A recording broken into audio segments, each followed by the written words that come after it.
Pone Buškevičiu, dirbdamas Kauno savivaldybėje esate visuomeninės kovos su korupcija komisijos pirmininkas.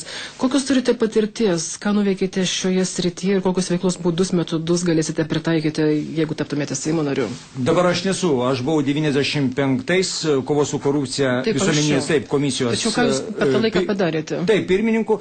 Ir aišku, mes ne vieną radome pažeidimą, privatizuojant objektus.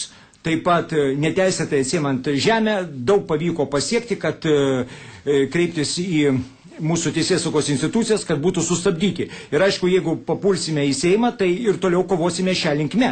Be to, reikėtų labai stipriai sugriežtinti kovą su politinės korupcijos apraiškomis. Kodėl? Nes įstatymai yra perkami ir parduodami. Aš jums dar galiu daugiau pasakyti. Kai kurie Seimo nariai, kai kurių Seimo narių paruošti įstatymai, kabutėse, iš tikrųjų yra paruošti ne jų kompiuteriuose, o kai kurių firmų kompiuteriuose. Ir jeigu Dievas duos, šios kampanijos metu aš atskleisiu tos Seimo narius, kurie įstatymus pateikė kaip savo, bet iš tikrųjų buvo paruošti ne jų kompiuteriuose, o firmų kompiuteriuose. Ir tai ne normalus vakarietiškas lobizmas, o yra grina korupcija. Taip pat pasižiūrėkite. Kas dabar darosi? Kalba Seimo nariai užsidarė, aišku, jiems niekas negresė, tačiau išleidžia kokį nors recidivistą, išgamą, tas išeina iš kalėjimo, vėl jisai nužudo žmonių ir kaip niekur nieko. Tai ką negalima buvo jam duoti iki gyvos galvos? Galima buvo, tačiau yra taip suaugęs politinis klanas su teisėjais, kad, suprantate, kitą kartą žmogus už niekas įsėda į kalėjimą, o visokie išgamos išėję ir dar labiau žudo žmonės. Tai šitoj srity taip pat galima buvo padaryti. Kitas momentas. Kirkeliniai, Brazauskiniai, Zuokiniai, Paksiniai, Paulauskiniai, tikrai jau jie atsibodo žmonėms. Pažiūrėkite, Zuokas.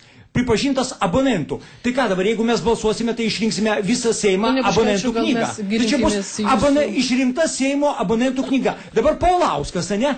Kova su nelegaliom statybom. O prasidėjo nelegalios statybos, tai nuo Paulausko tvoros. Tai ką mes čia dabar kalbame Tarandėje?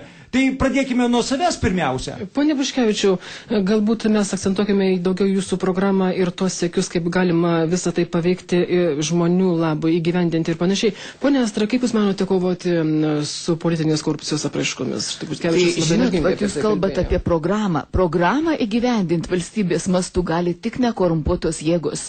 Ir Stanislavas visiškai teisus, kad jeigu ateina korumpuoti, jie apgauna rinkėjus, siūlydami, nusipelnėm gyventi geriau, priversime valdžią dirbti, primeluoja ir daro savo juodą darbą.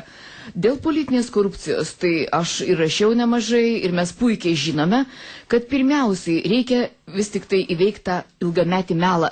4 metus Seimo partijų politikai melavo, kad tvarkys ydingą, atsilikusi, nenormalų politinio finansavimo įstatymą. Bet prieš Seimo rinkimus, kaip matėme, niekas nepadaryta, buvo ignoruotas net prezidento pateiktas projektas, todėl kad čia yra absurdas, kad Seimo partijos pačios savo skiria šiais metais 20 milijonų litų, iš rėmėjų susirenka dar 5 gubai daugiau ir praktiškai pasidaro konservatoriai, socialdemokratai, liberalai ir libertarai partiniais uabais. Va čia yra tragedija, žinokit, nes žmonės, jie nesugeba valdyti valstybės, jie tvarko interesus būtent tų dujininkų, šilumininkų, kaip sakiau, kurie duoda tuos pinigus. O mums reikalingos būtent nacionalinės reformos. Pone Buškevičiau, jeigu Jūs, pavyzdžiui, taptumėte Seimo nariu, ar tai reiškia, kad balsuotumėte už mažesnę savo algą? Už ką? Už mažesnę savo kaip parlamentaro algą. O kokia jinai dabar yra?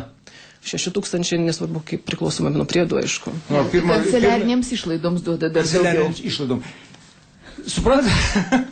Ot matot, nežinau, kokia yra Seimo nario atlyginimas. Neatlyginime esmė. Jis gali būti 1000, jis gali būti 7000. Yra kalba apie vagystės. Dabar pasižiūrėkime, sako, išrinkite verslininkus, išrinkite turtingus žmonės, nevoks. Atvirkščiai, pasaulis jau įrodo, kuo turtingesnis ateina į Seimą, tuo jis labiau vagia. Mažiausiai vagia tas, kuris mažai uždirba. Išsirinko. Na ką mes dabar turime iš tų visų profesorių, iš tų verslininkų, iš tų turtingųjų, iki ko Lietuva nuvaryta. Aš jau truputėlį jums minėjau visą statistiką. Ne čia esmė. Jūs kalbate programos, sakau, kiekvienas programa yra knygynuose, nusipirkite. O programa 2x2 bus 4. Visi šitą žino, bet kas įgyvendina, va kur yra esmė.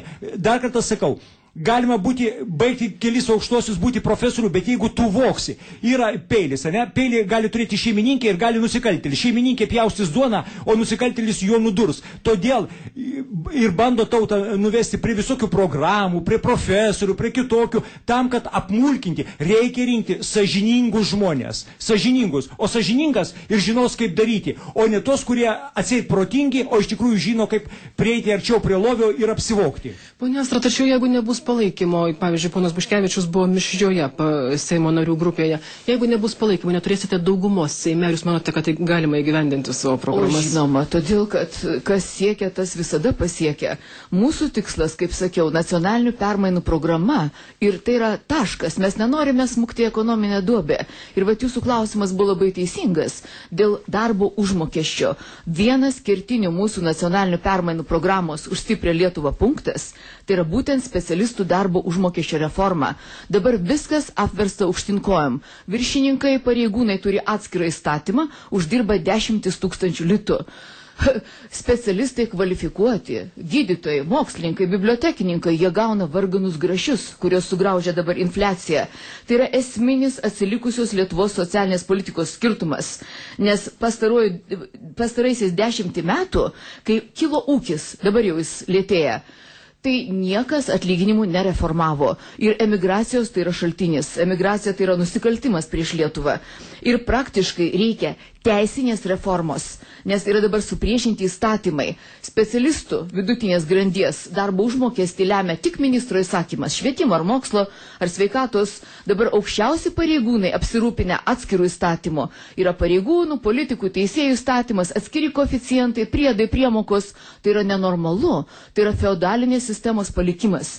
Ir praktiškai tai yra labai rimta reforma, nes tai yra socialinio teisingumo pamatas. Vat Lietuvoje ta iškreipta, vis tik tai supriešinta visuomenė, jinai generuoja emigraciją. Jaunimas nenori būti žeminamas, dirbti už grašius, išsilavinęs jaunimas.